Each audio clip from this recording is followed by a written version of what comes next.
time, Bears fans? Another edition of the Chicago Bears podcast coming your way. Pat the Designer, Jason McKie in the building. The question still remains, will Lamar play? The latest injury report, maybe he's limited yet again. We'll see what ends up happening here. We are recording this before the final injury report, so we got to break that down and hopefully see if he is the final piece of a Ravens team that is getting pretty healthy, which may make that 6.5 point spread make a little bit more sense. We got to talk about all that and more in today's episode of the Chicago Bears podcast. Hit that like button, subscribe to the page, leave a 5-star review. Y'all know what to do. This episode, as always, brought to you by Underdog. Make picks, win money. J Mack, what's good, my boy? What's going on, man? Happy Friday, game day. You got a big game tonight, baby. Got a big game tonight versus Fenwick.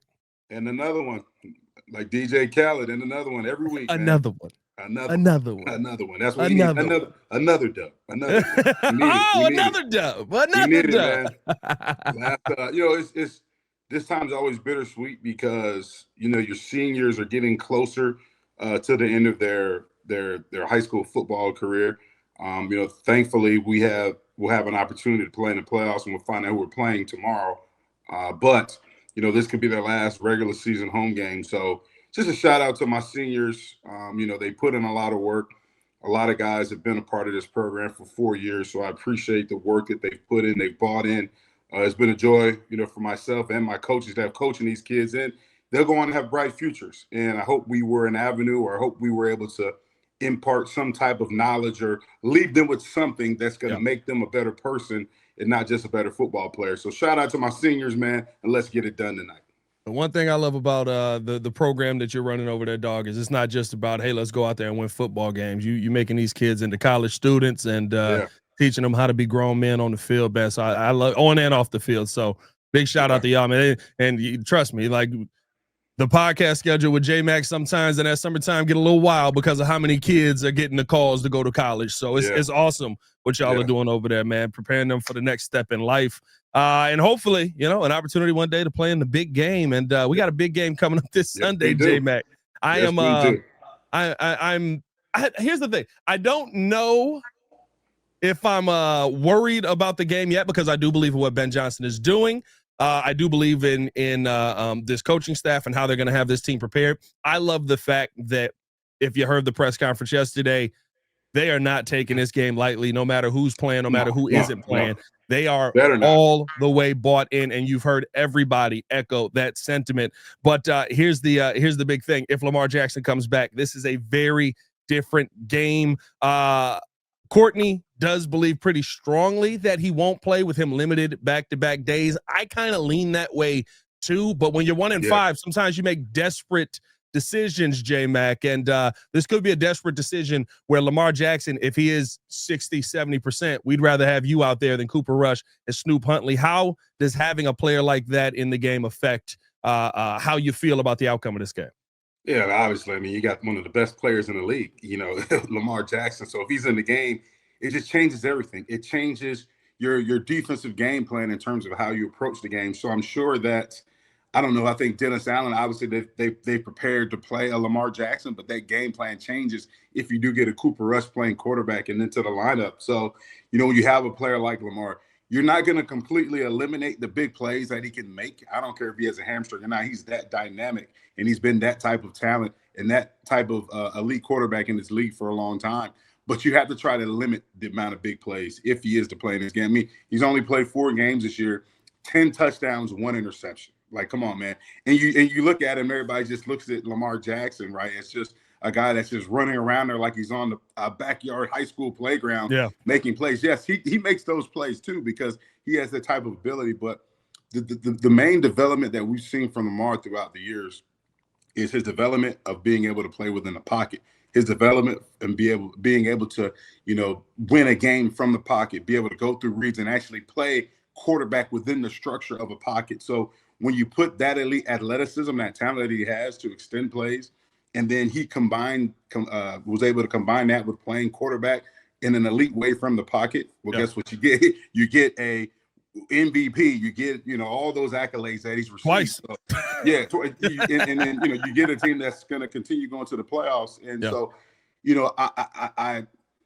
from a Bears standpoint, I hope he doesn't play. From a fan standpoint, I want to see Lamar play. I want to be there and see Lamar play because I'm a big advocate of, hey, you want to be the best, you got to play the best, you got to beat the best. So, Yeah.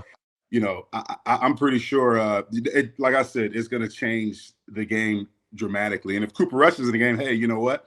In the words of Tupac, and I know we got young viewers on this, let me see you toss it up. Because Cooper, Pat, Cooper, I mean, he's played, what did I looked at his stat? I mean, how many games? 3 games played, 2 started. He's thrown 4 interceptions. Kevin Byard, go on. Kevin Byard was talking about he wanted to break his own record, right, of a career high in terms of 8 interceptions. Go and get you one, big fella. Jaquan Brisker, go and get you one, big fella. Spider-Man, Kyler Gordon, go ahead and put your webs on one, big fella.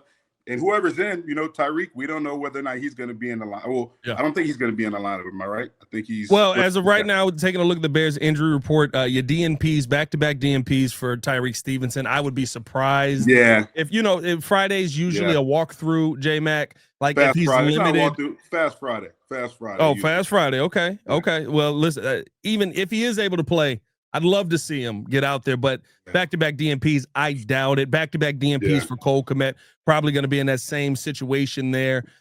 Braxton Jones, DNP, that doesn't make as much of an impact. Roshan Johnson, DNP. Tremaine Edmonds was limited. He went the wrong direction yesterday with an ankle. Joe Tooney was DNP yesterday, but it was rest. You know, listen, sometimes you need that old day, right? Kyler Gordon. At least it's not like back in the day when every other day for somebody on there was an old day. It was like, all right, bro, like the roster should like right. Hey, one of your leaders. Hey, coach, I ain't practicing today. Thanks. One of your leaders. Kyler Gordon was limited yesterday. And I think with the Tyrique Stevenson situation, there's a concern there with Kyler being limited as well.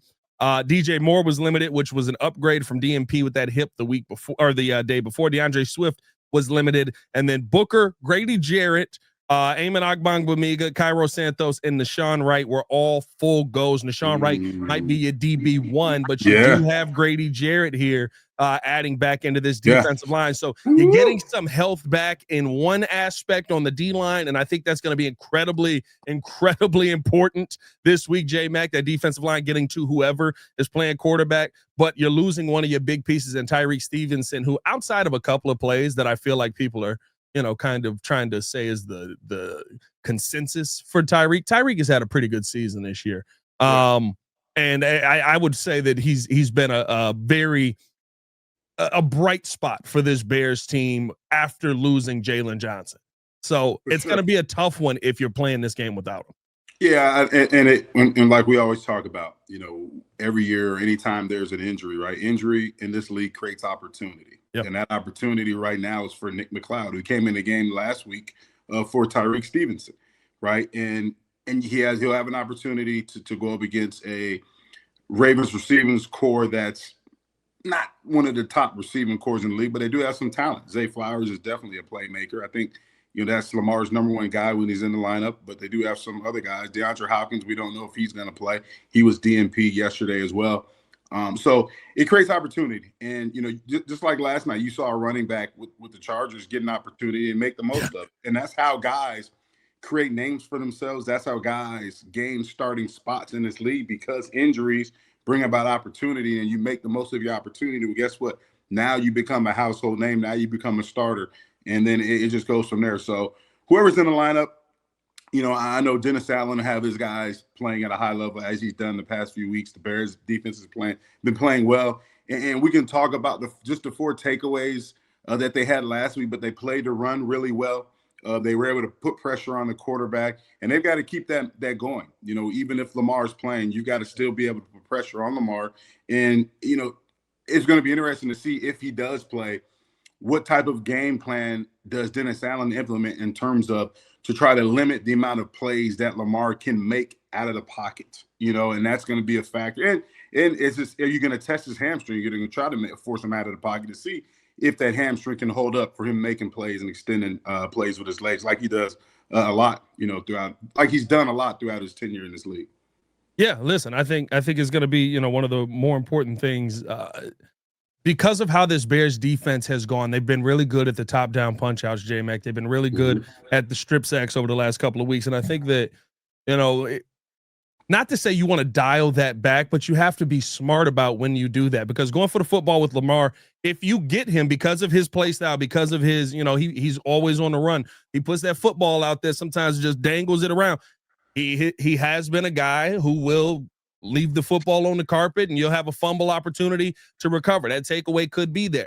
The problem is if you miss and you don't wrap Lamar up, we know what he can be. And I think, listen, I don't know if Lamar is healthy. I think this is, if he does play, this is more of a desperation play. Nobody's going to be healthy this time of year anyway.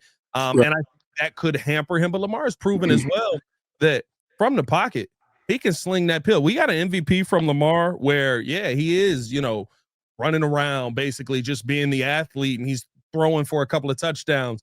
But then you got an MVP, almost tale of two Lamars here, where he had 3 interceptions last year, J Mac. And I thought he should have won another MVP. And it was kind of the same thing the year before, where I looked at all the interceptions and I was like, this is not on Lamar. He hit his man in both hands. The ball popped up and the defense got it. It just goes on Lamar. He almost played a perfect season. So to me, having him out here, even as a quarterback, creates a dangerous dynamic. And it's going to be even tougher, like I said, with a Bears team right now that's very banged up.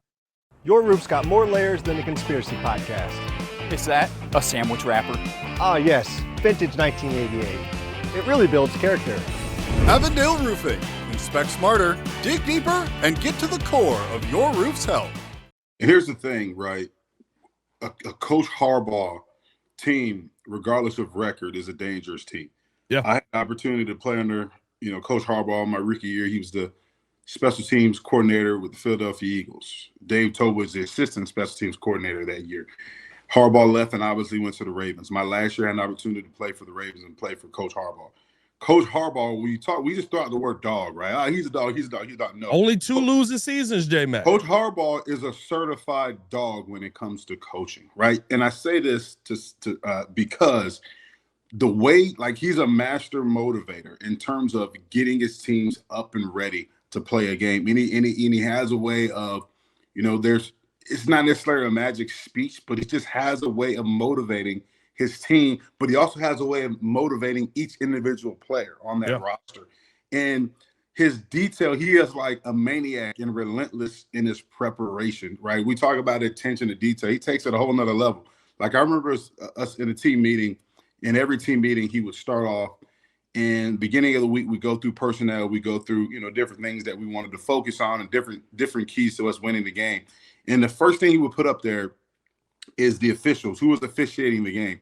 And he would have percentages in terms of, okay, this official, he throws, he'll throw the flag for pass interference 40% of the time. So we got to, we'll have opportunities there to get our hands on that receiver, but just be aware, this official, he calls holding 70% of the time. Well, guess what, offensive line, keep your hands within the frame of that defender because he's probably going to call holding.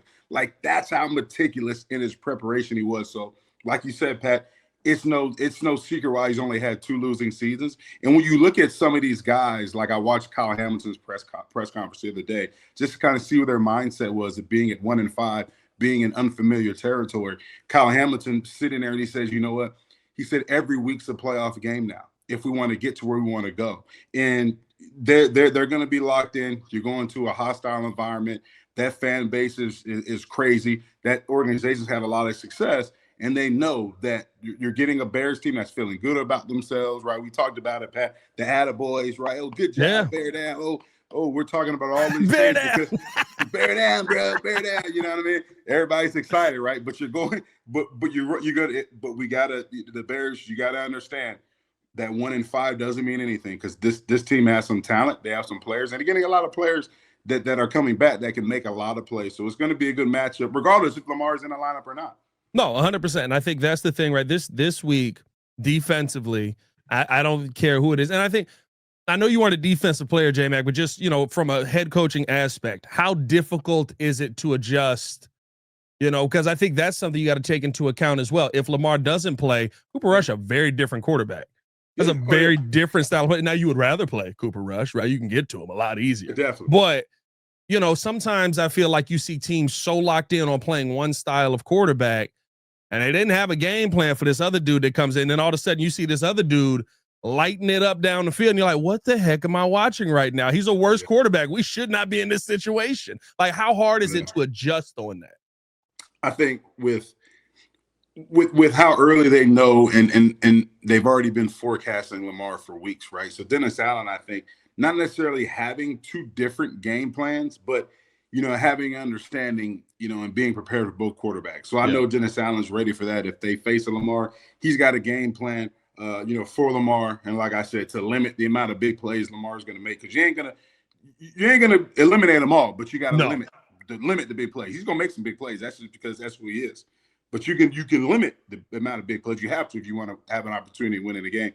And then he, not having a different game plan, but they'll be aware of Cooper Rush. They've watched both of these guys' tapes. Yeah. They watched Lamar's 4-game sample size this season.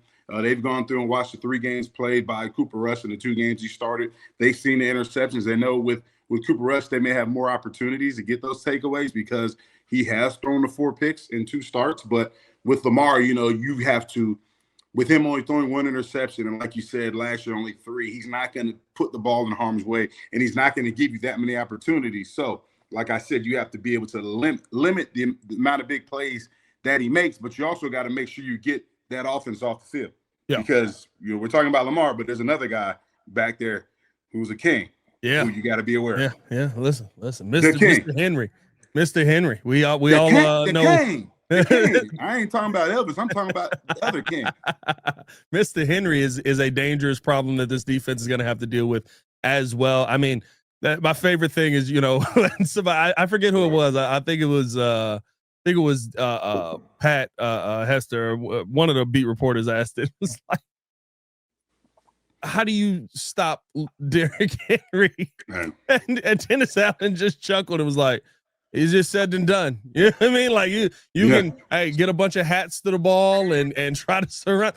He's Derrick Henry, and he's King Henry for a reason. We saw a game plan when he was in Tennessee where literally the entire game plan was, we know he's running the football. We have to stop him, and you still couldn't stop him. And he's shown flashes of that this season. Hasn't had back-to-back 100-yard rushing games to this point, but he's still a very dangerous piece that you have to watch for in that backfield. And listen, I think the weapons on this team are, a little under talked about at the moment, and probably because of the quarterback play, but DeAndre Hopkins is on this team. And we know what D-Hop can do, especially with a banged up unit that we have. He was dealing with some illness yesterday, so we'll see if he's healthy. Him and Marlon Humphreys both sick at the same time. That's a little interesting.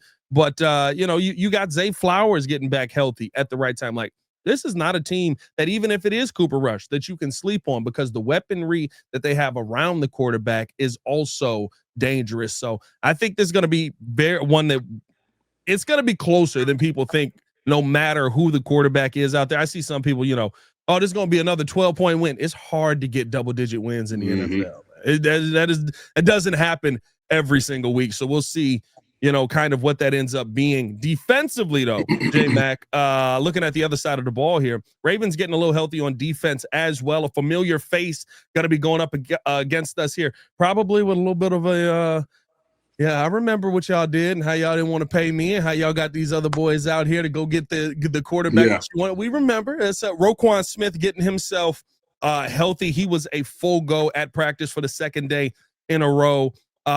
You're getting Marlon Humphreys back. He was a full go. Kyle Hamilton was a full go. Awuzie was a full go as well. This defense getting healthy at the right time, but it has been a defense that has struggled mightily. They still got the injuries that they're dealing with on that defensive line there, and you've got an offensive line that seemingly figured out a lot in the run game. Is this still advantage Bears here right now offensively with all these guys getting healthy? Yeah, I think so. You get looking at the defense that's given up 32 points a game, right? Due to a lot because of injuries. So they're getting reinforcements. You talked about Roquan, right? Talk about Marlon Humphrey, guys who have been, key contributors to that defense. So it'll be a different defense that you've seen on film the past few weeks because those guys are in it and they're elite playmakers. But when you look at this Ravens defense, right, the linchpin to this defense is Kyle Hamilton, right? Because of his versatility. I mean, What is he? Is he a safety? Is he a linebacker? Is he an edge? You can put him anywhere. We don't know. And I love it because here's the thing: if you go base, right, they can keep Kyle Hamilton in, and they don't have to sub because he can play that. He can play in the box.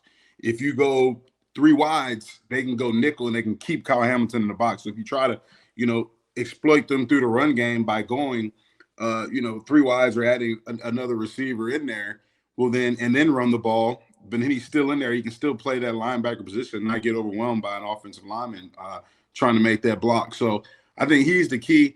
They're a team that hasn't gotten a lot of sacks, haven't gotten a lot of pressure on the quarterback as well. So Caleb will have time in this game. But like I said, it just goes back to this Bears offense, doing what you've done the past few weeks. Everything starts with the run game. The run game fuels this offense. It opens up the play action. It opens up the movements that Ben Johnson likes to do in terms of boots and moving passes, getting Caleb out on the perimeter, creating some easy reads and easy completions for him. It starts there. So, whatever you got to do. I know you said Roschon was on the injury report. We don't know his status, but, Kyle Monunga, DeAndre Swift, they've been phenomenal these past few weeks, and you got to get those guys revved up. And, Caleb has got to be a point guard. Get the ball to whoever's in the lineup. Cole Kmet may not be in. Creates opportunity like we talked about for Colston Loveland, right? Be a point guard. Get the ball to all the playmakers that you have out there, and that I think that's how you win this game. Yeah, and listen, the one part that's not listed on here, J Mack, and I think is probably the biggest part, the tackles in the middle. Some important ones are not there because they are on injured reserve right now. Metabike still on injured reserve. Broderick Washington Jr. still on injured reserve. Even linebacker Tavius Robinson still on injured reserve. So there's a lot of guys that they're still missing, even though they are getting healthier. That pressure up front. I think this is going to be one of the biggest weeks for the offensive line, both in run and in pass pro, because there's an opportunity here for you to dominate your battle over the middle. Hopefully, again, right, like we don't have any injuries start to pile up on that line. Joe Thuney was a rest day. But to me, this is not only a day where Caleb Williams should be able to take advantage of some of the matchups here, especially if Jair Alexander's on the field. Please have Jair Alexander on the field. Jair Alexander look like he don't want to play football no more. He's not giving up this check.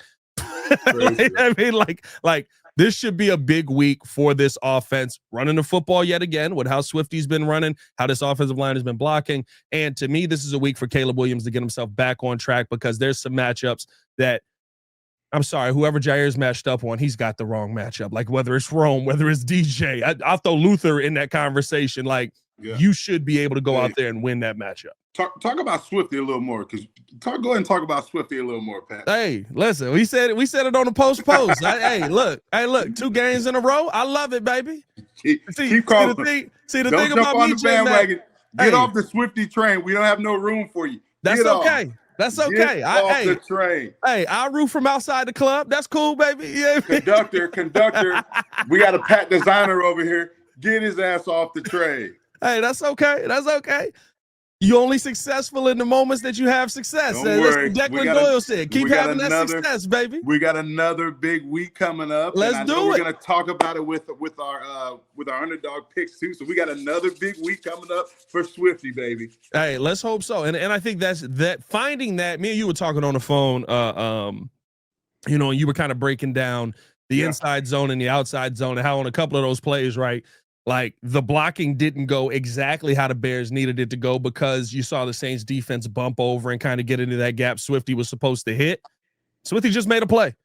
He found a way to make a play, and he's been doing that on a consistent basis. I think what you found in DeAndre Swift, I said it, a couple weeks ago when we started to see, him pick up steam this season. Feels like Ben Johnson's unlocked something in him, that Eric Bieniemy maybe even has unlocked something in him that we haven't seen from him this version of the Bears. I know the O-line was bad last year, but he's running harder. Yeah, I was going to say, now here's the thing, right? And you may be right, but I'm going to say this. I don't think they unlocked anything with Swift. I think there's trust with Swift now, with more trust with the guys up front, right? Yeah. And it's more trust in the running scheme, the running game in general. And it's more trust in the guys, like I said, who's up there, powering that running game, making it go. So, we saw last year a guy when running outside zone or when running any type of run, gap scheme, whatever run they called, you saw a guy who didn't necessarily press his aiming point all the time, right? You saw a guy that wanted to cut it back or take a different route because of that trust that wasn't there. Yeah. And when you go back and watch the film, it's easy to see why that trust wasn't there because damn, five dudes falling over. That hut pow, like dang, like it's what, like you know what I mean? It was crazy. Yeah. And when you have that, right, a running back loses trust, so therefore he's like, I got to do what I got to do to try to get yards. You know what I mean? Now when you see Swift, you see Monangai, even Roshan, we given opportunities, you see them being able to press their aiming points, whether it's outside zone, inside zone, whether it's counter, whether it's power, whether it's duo, whatever run scheme or run call they got. You see them pressing their aiming point, right? And you see them more so now being able to stick their foot in the ground, get upfield, right, and run vertical, with physicality, right? And it's just about getting them started. You know what I mean? Last year, these guys couldn't even get started because there's always somebody in the backfield. You know what I mean? It's tough for a running back to say, hey, you know what? Press your aiming point in this outside zone when you've got penetration that kills the zone and you can't even get started. Like, coach, I can't get on my aiming point because I got two guys in the backfield. So that's what I see. I see more trust from the running backs in this running game. I see an offensive line that's really, you know, displacing the line of scrimmage despite whatever run is called. And we heard Ben Johnson talk about it this week as well. He says he likes to watch the sideline view because he'd like to see what's happening in the trenches, right? Are you winning that punch? Yeah. Is there movement? And that's interesting because, you know, we saw the Bears the past few weeks generate that movement in the run game, something that Ben Johnson had been wanting to see since the bye week, and we're starting to see it. And it can't change this week. They got to keep building that momentum, right? It's going to be up to the offensive line to really dominate the trenches again this week if they hope to come back with a win from Baltimore. And J Mack, I think you hit the nail on the head. The one thing that, and we would watch the film last year. How many weeks did we go? I don't know what the goal of this play is. I don't know what the goal of this, like, it's supposed to be outside zone, I think, except the tackle cuts in. He doesn't know what he's going to. I feel like they didn't know the trust in the scheme makes such a difference. And listen, you got to run the plays that are called, but when you get a triple option at the goal line, you know, it's very difficult to say, yeah, let's start trusting the scheme. Yeah. And here's the thing, too. When that was week one, by the way. That was week one of the first week of the season. Triple option at the goal line, J Mack. I got scars from that season last year, and I didn't even play, and I got scars.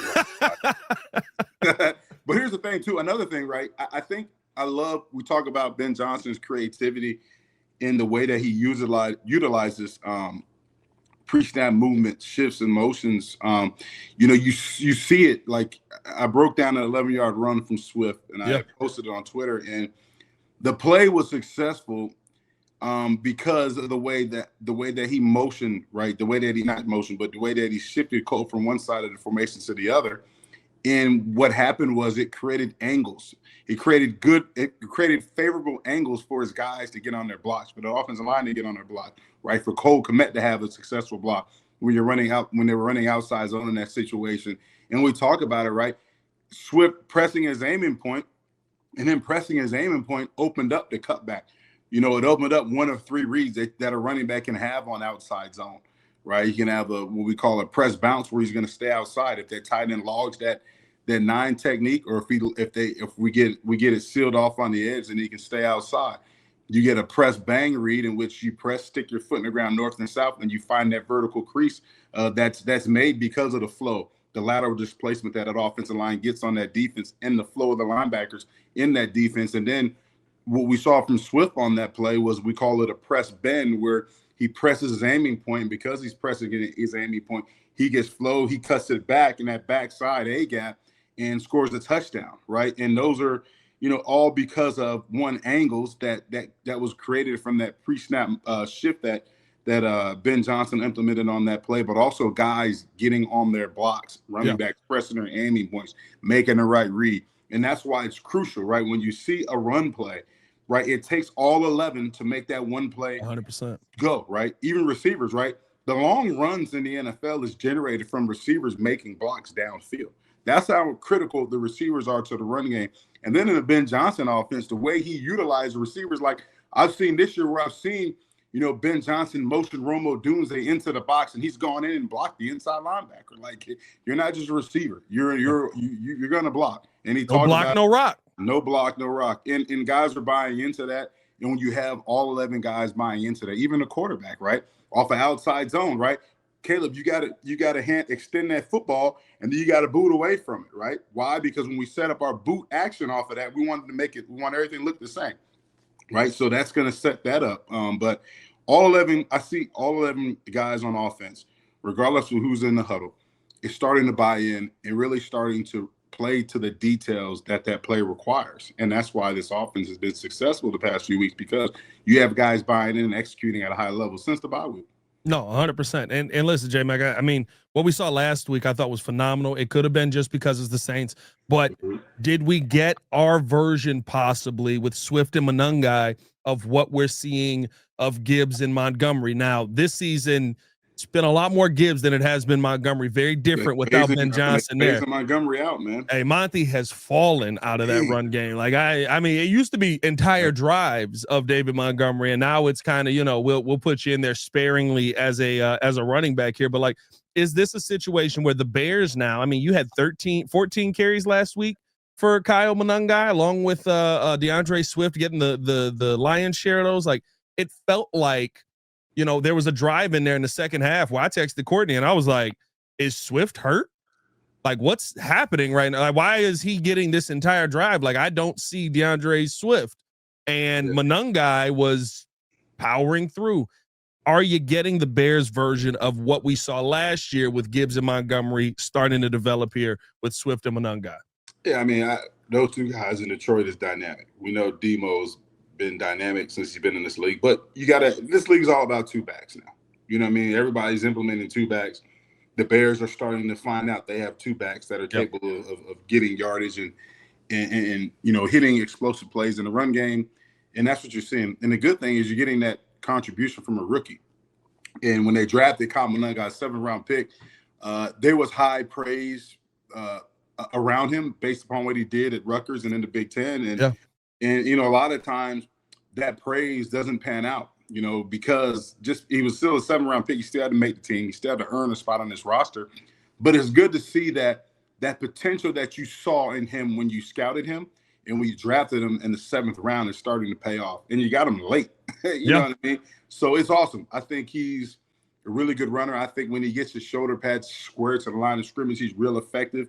He's not the tallest running back, short, compact running back, which brings about contact balance, in which we've seen throughout his time in the league. He does have really good contact balance, in which he's able to break tackles and extend plays and things of that nature. So when you have a back that can come in and complement Swift with what he's done so far in the run game is good. And you're going to need both of those guys. There's going to be times like we saw last week. There's going to be other times throughout the season we're going to have to really lean on the run game and lean on both of those guys to contribute to bring home a win.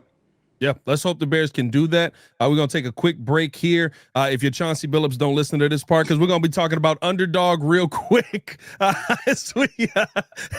I don't know, Chauncey.